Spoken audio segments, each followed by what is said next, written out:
Hello all, welcome to Paritranaya. In this class, we shall discuss about the historical background of the Constitution.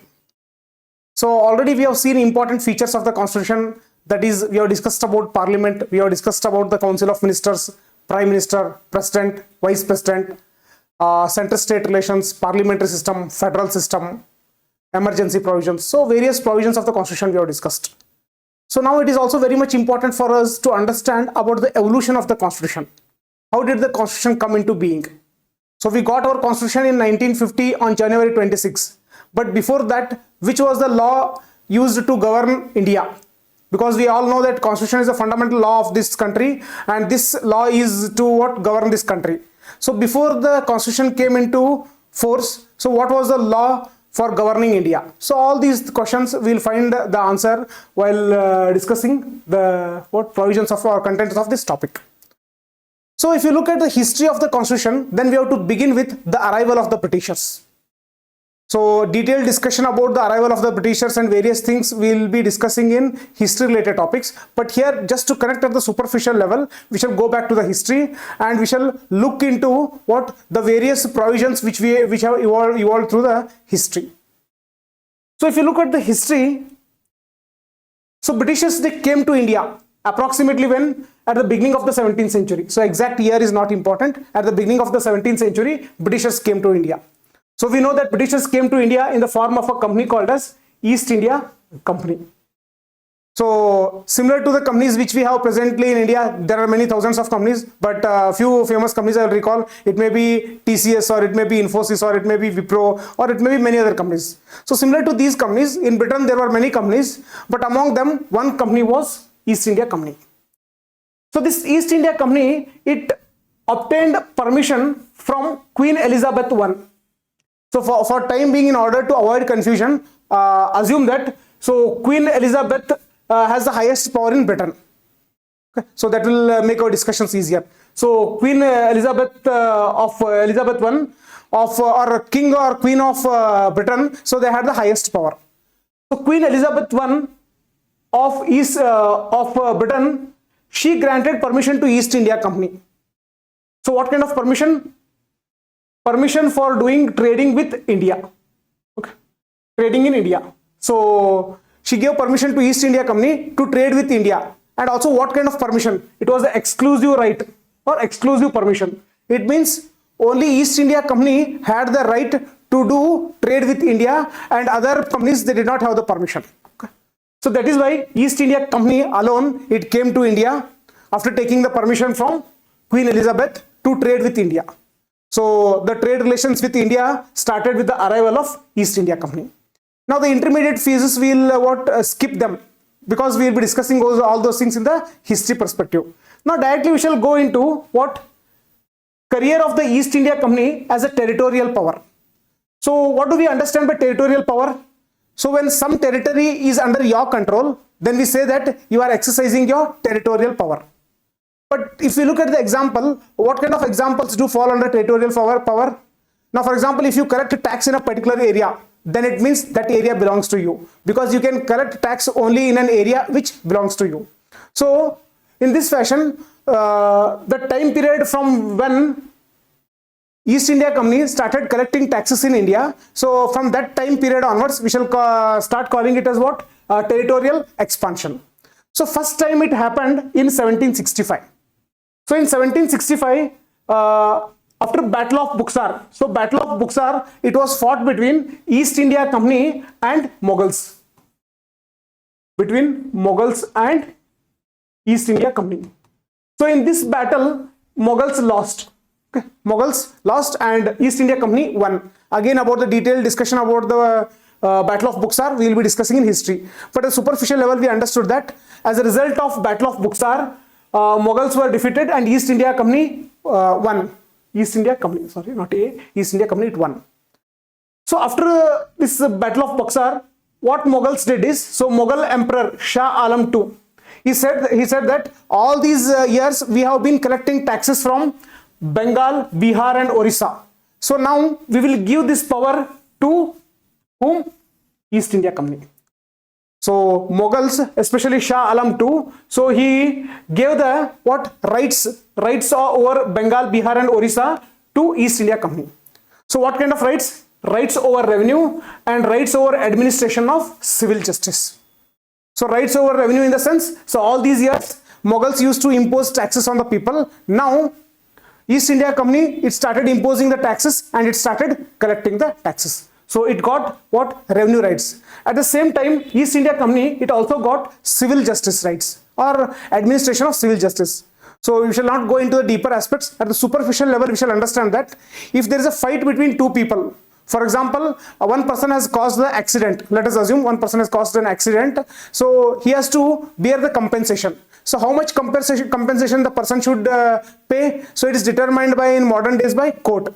So similarly, in those days, so this giving justice is called civil justice. So this was also done by what? Mughals until that time. But now this power was also given to East India Company. East India Company. So these collectively we call it as Diwani rights. Okay, very important. So after Battle of Buxar, East India Company obtained Diwani rights. So Diwani rights included revenue right and also civil administration of civil justice. From whom? It obtained it from Shah Alam II. So over which all region? Whether the entire India? Not entire India. The region comprising of Bengal, Bihar and Orissa. So this indicates the start of Britishers as a territorial power. So we saw first they came for trading purpose. Next they started their territorial power. Who? East India Company. Now again intermediate phases we will be discussing in history. Now directly we will come to the third phase. So until 1858, East India Company was ruling India or was controlling India. But in 1857, because of the Sepoy Mutiny or the first war of Indian independence, what we call. So after first war of Indian independence, so British government, it took the power from East India Company and British government, it directly started ruling India. Okay, so this is another very important phase. So that's why we call it as what? British Crown. From which year onwards? From 1858 onwards, British government, it started directly ruling India. And this continued till we got independence on August 15, 1947. Okay. August 15, 1947. So these are the important phases before we got the constitution or some historical background. So first is Britishers arrived in the form of East India Company to do trade. Next, territorial power started after the Battle of Buxar. And finally, British Crown came after the first war of Indian independence. Okay. Indian independence. So now let us go into the aspects of various law which used to govern India. Okay. So as I mentioned, company rule. So generally the phases are what categorized into two phases. One is company rule from 1773 to 1858. Next, the crown rule, that is from 1858 to 1947. So it means when East India Company ruled India, at that time various laws were brought by Britishers to control India. So Regulating Act of 1773, Pitt's India Act of 1784, Act of 1786, Charter Act of 1793, Charter Act of 1813, Charter Acts of 1833 and 1853. So all these acts, what they indicate, they were used to govern India. So initially first act was a regulating act. So there were some pitfalls. So later on next act was brought, Pitt's India Act. After that there were some loopholes. So next act of 1786. So again there are some loopholes, next act. So in this fashion there is an evolution, and each and every act is meant to what? Govern India. Okay, govern India. So finally after these acts, next during the crown rule, again various other acts were brought. Government of India Act 1858, so Indian Councils Act of 1861 and 92, Indian Councils Act of 1909, which is also called as Morley-Minto reforms. Next, Government of India Act of 1919, which is also called as Montagu-Chelmsford reforms, Government of India Act 1935 and Indian Independence Act. So all these acts are aimed at governing India. And if you look at the various provisions of these acts, there is a continuous evolution. Okay. So in this class we will be discussing about the evolution of these acts, and finally we will be discussing about how our constitution what came into force. Okay. So after all these acts, finally we'll be discussing about how our constitution came into being, how our constituent assembly was formed, and everything. So in this class, we'll be discussing in detail about these various provisions, because understanding the provisions of these acts is equally important. Okay, equally important. And before this, we also need to have idea about this. So who was the first person to make or to propose an idea about the constitution? Okay, so it is M.N. Roy. So M.N. Roy was the first person to propose an idea of what? Constituent assembly. So what is constituent assembly? So constituent assembly is an body which was given the responsibility of writing the constitution for India. So M.N. Roy, he said that if we get independence, then definitely we need to have our own constitution. So for that we need to have a constituent assembly. So he first proposed the idea of constituent assembly in 1934. A very important information. So UPSC may focus a question like this: who among the following was the first to propose this idea? So very important even from exam point of view.